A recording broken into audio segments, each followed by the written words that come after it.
Cześć, Artem z tej strony. No i w tym filmie pokażę Ci defekty deskorolkowe oraz co z nimi zrobić. Także bez zbędnego lecimy z tematem. No dobra. Pierwsza rzecz, o której powiem w tym filmie, to deck i jeśli chodzi o blat, to może się z nim stać kilka rzeczy. Mogą się pojawić tak zwane pressure cracksy, czyli pęknięcia w miejscu, gdzie są zakręcone traki. Pojawiają się one od zbyt mocnego dokręcania śrub montażowych albo od ogólnego jeżdżenia. Najczęściej i najszybciej pojawiają się podczas katowania trików na schodach. Są nieszkodliwe, ale jeżeli zrobiły się już długie i głębokie, to wtedy jest to najlepszy czas, aby zmienić deck. Choć jest jeszcze inne pęknięcie, które może się pojawić na desce.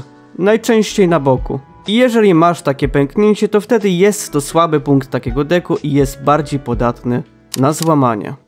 Następna rzecz to deck może się szczypsować i jest to najpopularniejszy problem, bo są to ogólne uszkodzenia deski podczas katowania trików.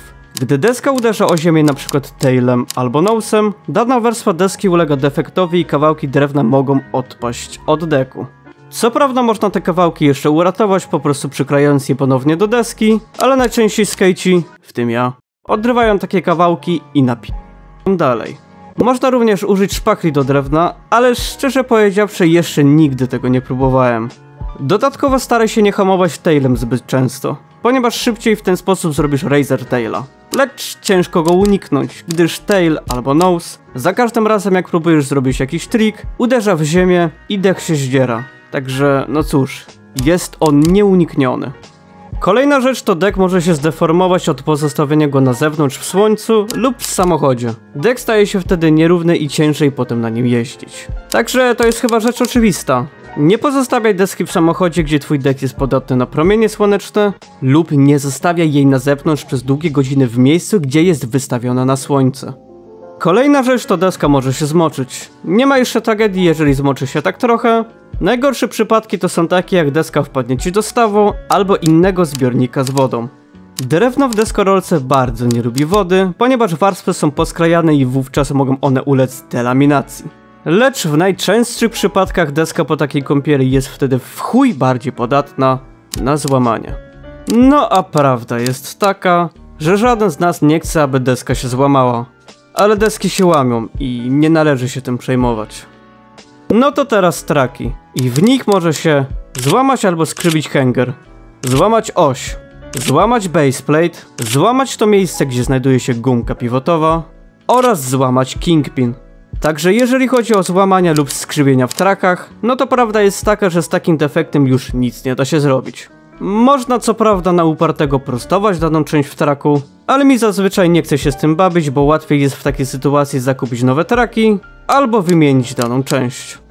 Lecz do najczęstszych przyczyn uszkodzeń traków są pęknięcia lub deformacje gumek deskorolkowych albo defekt osi traka. Mowa tutaj o problemie z zakręceniem nakrętki na oś. Zatem gdy mowa o gumkach, to możesz nieznacznie uniknąć deformacji albo pęknięć, chociażby nie zakręcając aż tak mocno nakrętki na kingpinie. Ale moment. Zaraz mi pewnie powiesz, że lubisz jeździć na mocno zakręconych trakach i wolisz jak nakrętki są mocno dokręcone w kingpinach. Spokojnie ziomuś, nie musisz ich aż tak mocno dokręcać. Wystarczy kupić twardsze gumki. Aczkolwiek jeśli nie wiesz jaka twardość będzie dla ciebie odpowiednia, to odsyłam cię do filmu Wszystko co musisz wiedzieć o gumkach deskorolkowych. Co prawda jeżeli gumki tylko skrzypią, nie są zniszczone i ci to przeszkadza, to możesz wsypać wosk albo wlać mydło do gumki pivotowej, albo nasmarować gumki, żeby przestały wydawać te irytujące dźwięki. Z kolei kiedy nakrętka nie chce ci się zakręcić na oś wraz z kółkiem, to w takim przypadku musisz nagwintować daną oś narzynką albo kluczem deskorolkowym z narzynką. Ale gdy nakrętka wkręca się za luźno, to musisz ją wymienić, ponieważ przy robieniu trików może ci odpaść kółko. Także warto nosić przy sobie zapas nakrętek i klucz deskorolkowy na takie sytuacje. W każdym razie gwintowanie osi nie jest takie trudne jak ci się wydaje, lecz bądź ostrożny przy wykonywaniu tej czynności. Ponieważ jak źle nagwintujesz trak, to praktycznie całą oś i nie będziesz mógł nic zrobić. Jedynie wypić hanger. Także pierwsze co musisz zrobić to odkręcić traki od decku. Jeżeli posiadasz Skatula od Independent, to nie musisz tego robić, ponieważ owy klucz jest przeznaczony do takich zabiegów. Następnie odkręcasz nakrętkę od wadliwej osi i zdejmujesz kółko. W dalszej kolejności wkręcasz narzędzinkę na oś. I pamiętaj o tym, aby była prosto. To jest najważniejsze. Dalej wkręcasz ją, dopóki nie poczujesz luzu. Lecz nie musisz je wkręcać do końca osi. Wystarczy parę zwojów. Najlepiej zakręcić ją do tych, które są najbardziej naruszone. Na końcu jedyne co ci pozostaje, to odkręcić narzędzinkę, założyć kółko oraz wkręcić nakrętkę. Najlepiej nową. Aczkolwiek pamiętaj o tym, aby nie gwintować traków zbyt często. Ponieważ za każdym razem jak gwintujesz traki, ośki się skracają i po paru takich operacjach możesz nie zakręcić nakrętki na ośki. Aby tego uniknąć, to możesz założyć na ośki dodatkowe 2 albo 3 washery i w ten sposób unikniesz częstego gwintowania traków. Wspomnę jeszcze o trakach Ace, ponieważ posiadają one dodatkowe nakrętki gwintujące traki. Także jak nie chcesz się bawić w gwintowanie osiek w trakach, to może lepiej zastanów się nad kupnem takich traczków. Moim zdaniem wygląda to nawet spoko, ale czy to działa? Muszę kiedyś przetestować. No to teraz kółka. Jeżeli chodzi o kółka, to w nich jest mało rzeczy, które mogą się zepsuć. Ale do tych najważniejszych zalicza się ogólne zużycie po czasie, czyli zmniejszenie oraz żółknięcie, jeśli są białe. Oraz flat spot. Także kółka po dłuższym użytkowaniu zmniejszają się i jest to zupełnie normalne. Oraz jeśli są białego koloru, to po dłuższym czasie zmieniają barwę na żółtą. Ale bardziej problemem w kółkach jest tak zwany flat spot. Słyszysz to? Jeżeli tak, to właśnie złapałeś flat spota na jednym z kółek. I w tej sytuacji masz dwa wyjścia. Możesz kupić nowe kółka, albo zedrzeć to płaskie miejsce. Na przykład pilnikiem, papierem ściernym, albo nawet szlifierką kątową. Także gdy zdecydujesz się na sposób z szlifierką, to bądź ostrożny. A jeżeli nie potrafisz posługiwać się takim sprzętem, to poproś kogoś o pomoc. Z diaksem nie ma żartów. No to teraz łożyska. Jeżeli chodzi o łożyska, to moim zdaniem jest to jeden z delikatniejszych elementów, gdy mowa o deskorolce. Ponieważ łożyska mogą zardzewieć, albo mogą się rozpiąć. Także kiedy pojawi się rdza na łożyskach, to jest to spowodowane jeżdżeniem po kałużach albo w czasie deszczu.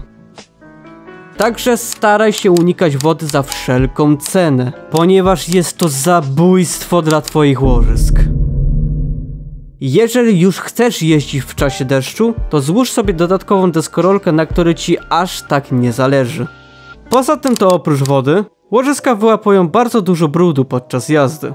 Wszelkiego rodzaju pyły, piasek, kurz i tym podobne. Więc kiedy zauważyłeś, że twoje kółka się nie kręcą oraz łożyska są zdecydowanie głośniejsze, to jest to znak, że pora coś z nimi zrobić. No i tak jak w przypadku kółek masz dwa wyjścia. Możesz kupić nowe, albo je wyczyścić. Lecz o czyszczeniu łożysk nie będę mówić, ponieważ jest do tego osobny film. Znajdziesz go w karcie w prawym górnym rogu.